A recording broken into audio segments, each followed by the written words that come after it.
जय हिंद। आप सभी का हमारे चैनल स्टडी विद जीपीएम में स्वागत है। हम आपको विज्ञान का रिवीजन करवा रहे हैं, कक्षा 10 की विज्ञान। जैसा कि आप जानते हैं विज्ञान क्या होता है। किसी वस्तु के क्रमबद्ध ज्ञान को विज्ञान कहते हैं। किसी वस्तु के क्रमबद्ध ज्ञान को विज्ञान कहते हैं। यानी किसी वस्तु के बारे में अगर हम क्रमबद्ध ज्ञान करते हैं तब उसे विज्ञान कहा जाता है, या किसी वस्तु के बारे में विशिष्ट ज्ञान को हम विज्ञान कहते हैं। विज्ञान में जो हमारे जो हाई स्कूल की विज्ञान है वो रसायन विज्ञान, जीव विज्ञान, भौतिक विज्ञान में डिवाइड है। इसमें जो रसायन विज्ञान है वो 20 नंबर का रसायन विज्ञान से पूछा जाएगा, 20 नंबर का जीव विज्ञान से पूछा जाएगा, और जो 30 नंबर का है वो भौतिक विज्ञान से पूछा जाएगा। ये जो पहला चैप्टर है रासायनिक अभिक्रिया एवं समीकरण, इससे 20 नंबर मतलब ये रसायन विज्ञान का पहला चैप्टर है। ठीक है। अब इसमें जो इस चैप्टर से जो हमारे कोर्स में है उसको हम एक एक करके समझते हैं। सबसे पहले कि रासायनिक अभिक्रिया क्या होती है, यानी केमिकल रिएक्शन क्या होती है। सबसे पहले बात करते हैं रासायनिक अभिक्रियाओं पर। नोट करना चाहो, अगर आपका नोट ना हो, फिलहाल तो हम रिवीजन करवा रहे हैं, अगर नोट ना हो तो नोट भी कर सकते हो, या याद हो समझ सकते हो, देख सकते हो, जैसा समझो। रासायनिक अभिक्रिया किसे कहते हैं, क्वेश्चन आएगा कि रासायनिक अभिक्रियाएं किसे कहते हैं, आपके कोर्स का हिस्सा है। जब दो या दो से अधिक पदार्थ आपस में क्रिया करके सर्वथा भिन्न गुण धर्म वाला एक नया पदार्थ बनाते हैं तो इस घटना को रासायनिक अभिक्रिया कहते हैं। जब, फिर से सुनो, दोबारा सुन ले तो, जब दो या दो से अधिक पदार्थ आपस में क्रिया करके सर्वथा भिन्न गुण धर्म वाला एक नया पदार्थ बनाते हैं तो इसे ही रासायनिक अभिक्रिया कहते हैं। जैसे हाइड्रोजन और ऑक्सीजन मिलकर के जल बनाते हैं। अब हाइड्रोजन का काम होता है जलना, और ऑक्सीजन का काम होता है जलने में मदद करना। यानी अगर ऑक्सीजन ना हो तो कोई भी चीज नहीं जलेगी। कोई भी चीज जलती है तो ऑक्सीजन की उपस्थिति में ही जलती है। ऑक्सीजन की अनुपस्थिति में कोई भी मतलब चीज नहीं जल सकती। ठीक है। तो हाइड्रोजन का काम होता है जलना और ऑक्सीजन का काम होता है जलाना। लेकिन जब हाइड्रोजन और ऑक्सीजन मिलकर के तो बना लेते हैं जल, और जल का काम होता है आग को बुझाना। तो हाइड्रोजन के गुण अलग, ऑक्सीजन के गुण अलग, उनको जब मिलाया तो जल बन के तैयार हुआ और जल के गुण अलग। ये हुई बात रासायनिक अभिक्रिया। तो रासायनिक अभिक्रिया समझ गए कि जब दो या दो से अधिक पदार्थ आपस में क्रिया करके एक भिन्न गुण धर्म वाला पदार्थ बनाते हैं तो उसे ही रासायनिक अभिक्रिया कहते हैं। अब उसके बाद आता है रासायनिक समीकरण। उसके बाद आता है रासायनिक समीकरण, यानी रासायनिक समीकरण किसे कहते हैं। तो रासायनिक समीकरण किसे कहते हैं कि रासायनिक अभिक्रिया में भाग लेने वाले, यदि रासायनिक अभिक्रिया में भाग लेने वाले पदार्थों और बनने वाले उत्पादों को उनके मानक प्रतीकों एवं सूत्रों द्वारा निरूपित किया जाए तो उसे रासायनिक समीकरण कहते हैं। इसे सुनो, जब कोई अभिक्रिया होती, सपोज जैसे ए बी मिलकर के सी और डी बना रहे हैं, ए और बी मिलकर के सी बना रहे हैं, तो इधर साइड जो होते हैं लेफ्ट साइड, इनको हम बोलते हैं अभिकारक। इनको क्या बोलते हैं? अभिकारक। और जो इस साइड होते हैं इन्हें बोलते हैं उत्पाद। इसको बोलते हैं इंग्लिश में रिएक्टेंट और इसको बोलते हैं प्रोडक्ट। ठीक है। तो यदि रासायनिक अभिक्रिया में भाग लेने वाले अभिकारकों और बनने वाले उत्पादों को रासायनिक प्रतीकों एवं सूत्रों द्वारा निरूपित किया जाए तो उसे ही रासायनिक समीकरण कहते हैं। जैसे हमें मालूम है कि हाइड्रोजन और ऑक्सीजन मिलकर जल बनाते हैं। अब इसे हमें निरूपित करना है, तो यदि हम इसे ऐसे लिख दें तो जैसे हमें मालूम है कि जैसे हाइड्रोजन प्लस ऑक्सीजन इन्होंने मिलकर के जल बनाया। अब इसका हमें रासायनिक समीकरण बनाना है, तो हम लिखेंगे H2 प्लस O2 और ये जल बन गया यानी H2। ठीक है, ये भी समीकरण संतुलित नहीं है क्योंकि ऑक्सीजन इधर 2 है और इधर ऑक्सीजन 1 है। ये भी गणना हम और सीखेंगे, लेकिन आपको बताते चले कि जैसे H लिखा है तो ये एक परमाणु माना जाएगा या एक अणु माना जाएगा, समझ लीजिए। ये फिलहाल एक अणु है और परमाणु है, H एक परमाणु है और H2 हाइड्रोजन का एक अणु है। ठीक है, ये H परमाणु और ये अणु है। ये हाइड्रोजन का सिर्फ संकेत होता है, ये हाइड्रोजन का संकेत है और ये हाइड्रोजन का अणु सूत्र है। तो ये ऐसे कई हाइड्रोजन माने जा रहे हैं, 2 माने जा रहे हैं।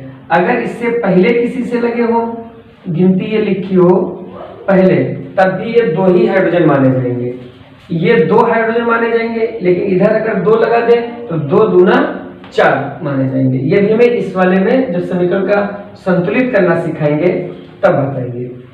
तो हाइड्रोजन और ऑक्सीजन मिलकर के जल बनाते हैं। तो हाइड्रोजन H2O2 मिलकर के ऑक्सीजन बना रहे हैं। इसे संतुलित करने के लिए यहाँ पर 2 लगाया तो ऑक्सीजन संतुलित हो गए, यानी ऑक्सीजन 1 लिखा है, 2 पहले लिख दिया तो 2 ऑक्सीजन हो गए। और इधर भी 2 है, हाइड्रोजन इधर 2 लिखे, 2 से ये गुणा हो रही तो 2 दूना 4, तो यहाँ पर 4 होना चाहिए, है 2 तो यहाँ पर हमने गुणा कर दी। तो अब ये समीकरण संतुलित हो गया। तो इसको हम कहेंगे रासायनिक समीकरण। ये वाला हुआ रासायनिक समीकरण। रासायनिक समीकरण, ये जो ऊपर लिखा है ये रासायनिक समीकरण नहीं है, ये वाला यानी रासायनिक अभिक्रिया में भाग लेने वाले। यानी यदि, और शॉर्ट में अगर इससे हम कहना चाहें कि यदि अभिकारकों और उत्पादों को, यदि अभिकारकों और उत्पादों को उनके मानक प्रतीकों एवं सूत्रों द्वारा निरूपित किया जाए तो उसे ही रासायनिक समीकरण कहते हैं। जैसे हमें मालूम कि नाइट्रोजन और नाइट्रोजन और हाइड्रोजन मिलके अमोनिया बनाते हैं। नाइट्रोजन, जैसे नाइट्रोजन और हाइड्रोजन मिलके क्या बनाते हैं, अमोनिया बनाते हैं। तो ये देखें संतुलित है, नहीं संतुलित है क्योंकि n इधर लिखा हुआ है, ये 2 लिखे, n 2 है, इधर n 1 लिखा हुआ है। तो इसे संतुलित करने के लिए हमें पहले 2 लगा दिया। अब ये संतुलित, अभी नहीं संतुलित हुआ क्योंकि n 2 हो गए, लेकिन हाइड्रोजन जो थे वो 2 है और इधर 3 दूना 6 है। तो इधर भी 6 होने के लिए यहाँ पर हमने 3 लिख दिया, 2 थे, 3 से गुणा हो जाएगी, 3 2 6, हाइड्रोजन भी हमारे संतुलित हो गए। तो ये रासायनिक समीकरण है। नाइट्रोजन और हाइड्रोजन मिलकर के क्या बना रहे हैं, अमोनिया। नाइट्रोजन हाइड्रोजन मिलकर अमोनिया बनाते हैं, ये हुई रासायनिक अभिक्रिया। लेकिन जब इसको हमने इनके प्रतीकों और उनके सूत्रों सहित लिख दिया तब ये कहलाएगा रासायनिक समीकरण। बात समझ में आ गई। यदि अभिकारकों और उत्पादों, यानी अगर अभिकारक उत्पाद ना याद रहे तो ऐसे भी कह सकते हैं कि यदि रासायनिक अभिक्रिया में भाग लेने वाले पदार्थों, यदि रासायनिक अभिक्रिया में भाग लेने वाले पदार्थों और बनने वाले उत्पादों को उनके प्रतीकों, उनके मानक प्रतीकों और सूत्रों द्वारा निरूपित किया जाए तो इसे रासायनिक समीकरण कहते हैं। ये दोनों बात समझ में आ गई। अब इसके बाद संतुलित रासायनिक समीकरण किसे कहते हैं, संतुलित रासायनिक समीकरण किसे कहते हैं। देखिए, ये वाला पक्ष दायां पक्ष, ये वाला पक्ष बायां पक्ष। यदि दोनों पक्षों में प्रत्येक परमाणु की संख्या बराबर हो, यदि दोनों पक्षों में प्रत्येक परमाणु की संख्या बराबर हो तो उसे हम कहेंगे संतुलित रासायनिक समीकरण, यानी balanced chemical equation. Balance chemical equation, संतुलित रासायनिक समीकरण। वो रासायनिक समीकरण परिभाषा इसे भी लिख सकते हैं कि संतुलित रासायनिक समीकरण की, कि वह रासायनिक समीकरण जिसके दोनों पक्षों में प्रत्येक परमाणु की संख्या बराबर हो, तब हम उसे कहेंगे रासायनिक समीकरण। यही एग्जांपल हमारे काम आ सकते हैं, जैसे H2 plus O2 is equal to H2O। ये कैसा है? ये असंतुलित है। क्यों सर असंतुलित क्यों है? असंतुलित इस वजह से है क्योंकि इसमें हाइड्रोजन इधर कितने हैं? 2, इधर भी कितने हैं? 2, इधर कितने हैं? ऑक्सीजन कितने हैं? मतलब बाएं पक्ष में 2, दाएं पक्ष में ऑक्सीजन कितना है? 1। इस वजह से इसे कहा जाएगा लाल मार्क कर।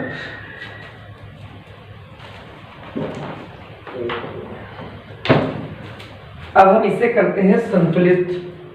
देखिए ये हाइड्रोजन ऑक्सीजन मिलकर के जल बना रहे हैं, ये एक समीकरण लिखा हुआ है, लेकिन ये समीकरण कैसा है? असंतुलित। अब हम इसे संतुलित करते हैं। देखिए ये हम पुनः लिखे लेते हैं। हमने देखा इधर ऑक्सीजन कितना है? 2, इधर कितना है? 1, इधर हमने 2 लगा दिए, 2 इधर लगा दिया। अब ऑक्सीजन 2 हो गए, लेकिन हाइड्रोजन 4 हो गए। इधर हाइड्रोजन 4 बन सकते 2 हैं, और 2 की हम इधर गुणा कर दें तो हाइड्रोजन कितने हो गए? 4। अब ये संतुलित समीकरण है। ये कैसा है? संतुलित रासायनिक समीकरण। ये कैसा है? संतुलित रासायनिक समीकरण। इस तरीके से संतुलित करने को हिट एंड ट्रायल मेथड कहते हैं। इस तरह समीकरण को संतुलित करने को हिट एंड ट्रायल मेथड कहते हैं। ठीक है, तो ये हो गए संतुलित। तो संतुलित रासायनिक समीकरण समझ गए कि ऐसा रासायनिक समीकरण जिसके दोनों पक्षों में प्रत्येक परमाणु की संख्या समान हो। लिखना चाहो लिख लो कि ऐसा रासायनिक समीकरण जिसके दोनों पक्षों में प्रत्येक परमाणु की संख्या समान हो, उसे कहा जाएगा संतुलित रासायनिक समीकरण। उसके बाद आपके कोर्स में है रासायनिक अभिक्रियाओं के प्रकार। रासायनिक अभिक्रियाओं के प्रकार यानी types of chemical reaction. Types of chemical reaction. उसमें जो पहली है योगात्मक अभिक्रिया, एडिशनल रिएक्शंस। नाम से ही स्पष्ट है, योगात्मक मतलब जुड़ना है। योगात्मक मतलब जुड़ना है। इसे ऐसे कहें कि जब 2 या 2 से अधिक पदार्थ आपस में क्रिया करके एक पदार्थ बनाए।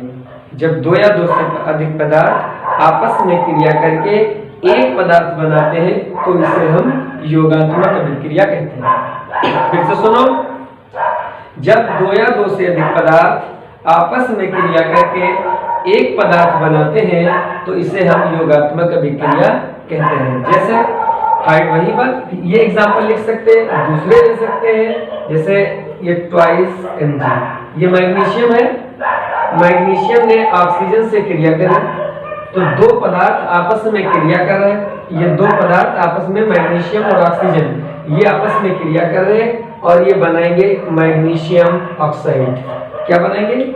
Magnesium oxide. लेकिन ये समीकरण संतुलित नहीं है क्योंकि इधर ऑक्सीजन के 2 हैं, उधर ऑक्सीजन का 1 है। इस वजह से इसे संतुलित करने के लिए इधर हमने 2 लगा दिया।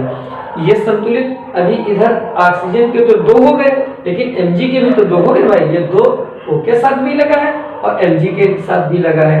इस वजह से हमें इधर Mg में भी लगाना पड़ेगा। अब ये संतुलित रासायनिक समीकरण हो गया। तो इसमें 2 या 2 से अधिक पदार्थ आपस में क्रिया करके एक पदार्थ बना रहे हैं, यानी मैग्नीशियम ऑक्सीजन से क्रिया करके मैग्नीशियम ऑक्साइड बना रहा है। तो इस अभिक्रिया को हम क्या कहेंगे? योगात्मक अभिक्रिया। इसके बाद और देखिए, ये जैसे यही हाइड्रोजन ऑक्सीजन, ये 2 पदार्थ हो गए, एक हाइड्रोजन और ऑक्सीजन। ये दोनों आपस में अभिक्रिया करके एक पदार्थ जल बनाते हैं। अब इसे भी संतुलित कर लेते हैं। यहाँ पर 2 लगाया, हाइड्रोजन 4 हो गए, इसे भी तो। अब ये संतुलित रासायनिक समीकरण है और यह अभिक्रिया योगात्मक अभिक्रिया है। कैसी अभिक्रिया? योगात्मक का है, योगात्मक है क्योंकि 2 पदार्थ आपस में क्रिया करके एक पदार्थ बना रहे हैं। इसके बाद एक और एग्जांपल देख लीजिए। N2 जैसे नाइट्रोजन है और ये हाइड्रोजन है, ये आपस में क्रिया करके अमोनिया बनाते हैं। नाइट्रोजन और हाइड्रोजन आपस में क्रिया करके अमोनिया बनाते हैं। तो यहाँ पर भी इसे भी संतुलित कर लेते हैं। ये 2 है, यहाँ पर 2 लगाया तो नाइट्रोजन 2 हो गए, लेकिन हाइड्रोजन 6 हो गए, तो हाइड्रोजन में यहाँ पर लगा दिया 3। अब ये संतुलित रासायनिक समीकरण है। और कैसी अभिक्रिया कैसी हुई है? यह योगात्मक अभिक्रिया हुई, क्योंकि इसमें भी 2 पदार्थ आपस में क्रिया करके एक पदार्थ बना रहे हैं। ठीक है। इसके बाद आती है वियोजन अभिक्रिया। इसके बाद आती है वियोजन अभिक्रिया।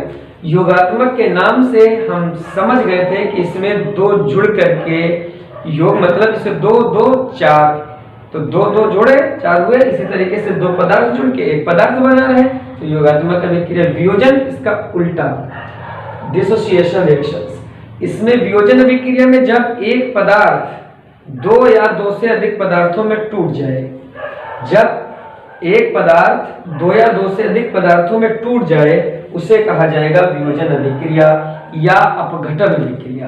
वियोजन अभिक्रिया का दूसरा नाम अपघटन अभिक्रिया भी लिखा होता है। तो वह अभिक्रिया जिसमें एक पदार्थ 2 या 2 से अधिक पदार्थों में टूट जाए, वह अभिक्रिया जिसमें एक पदार्थ 2 या 2 से अधिक पदार्थों में टूट जाए, उसे कहेंगे वियोजन अभिक्रिया।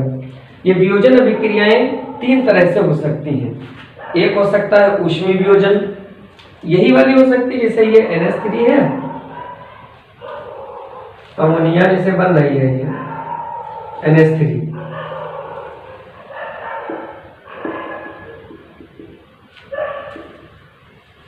अमोनिया जो है N2 और मतलब नाइट्रोजन और हाइड्रोजन में वियोजित है। इसी तरीके से जल भी ऑक्सीजन और हाइड्रोजन में वियोजित है। ठीक है। तो ये इसे क्या कहेंगे हम? वियोजन अभिक्रिया।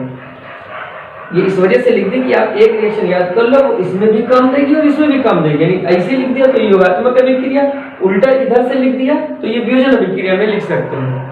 तो वो अभिक्रिया जिसमें कोई एक पदार्थ 2 या 2 से अधिक पदार्थों में टूट जाए, तो उसे हम वियोजन अभिक्रिया कहते हैं। वियोजन कितनी तरीके से हो सकता है? नंबर 1 ऊष्मीय वियोजन, थर्मल डिकम्पोजिशन। ऊष्मीय वियोजन, ऊष्मीय वियोजन नाम ही से हो रहा है, स्पष्ट हो रहा है कि जब वियोजन ऊष्मा की वजह से हो, यानी जब कोई एक पदार्थ वियोजित होने के लिए ऊर्जा के रूप में ऊष्मा का उपयोग करता है। जब कोई एक पदार्थ टूटने के लिए, विखंडित होने के लिए, भाई किसी को टूटने के लिए ऊर्जा चाहिए होगी, और यदि ऊर्जा के रूप में वो ऊष्मा का उपयोग करता है, तो उसे कहेंगे हम ऊष्मीय वियोजन। CaCO3 यानी कैल्शियम कार्बोनेट, इसका नाम भी सुनते रहो, धीरे धीरे याद हो जाएंगे सब। कैल्शियम कार्बोनेट, इसे संगमरमर, खड़िया कुछ भी कहा जा सकता। तो कैल्शियम कार्बोनेट जब ऊर्जा के रूप में ऊष्मा का उपयोग करता है, ये calcium oxide, carbon dioxide, CO यानी चूना होता है, ये कैल्शियम ऑक्साइड चूना, कार्बन डाइऑक्साइड CO2 यानी जो हम छोड़ते हैं और पेड़ जो ग्रहण करते हैं, तो इसे कहेंगे हम ऊष्मीय वियोजन। यदि कोई पदार्थ वियोजित होने के लिए विद्युत धारा का उपयोग करता है, तो उसे हम कहते हैं जल अपघटन। जैसे H2O है, H2O, इसमें विद्युत धारा प्रवाहित करी गई, तो ये हाइड्रोजन और ऑक्सीजन में वियोजित हो गया, इसको कहेंगे हम जल अपघटन। इसमें भी एक पदार्थ 2 पदार्थों में टूट गया। उसके बाद प्रकाश अपघटन, यानी प्रकाश की वजह से, यानी जब यदि कोई पदार्थ वियोजित होने के लिए, यदि कोई पदार्थ वियोजित होने के लिए ऊर्जा के रूप में प्रकाश का उपयोग करता है, तब हम उसे कहेंगे प्रकाश अपघटन। जैसे सिल्वर क्लोराइड, AgCl यानी सिल्वर क्लोराइड सिल्वर में और क्लोरीन में वियोजित हो जाती है। सिल्वर क्लोराइड सिल्वर में और क्लोरीन में वियोजित हो जाती है, इसे कहते हैं प्रकाश अपघटन। एक बार पूरा फिर से देख लेते हैं।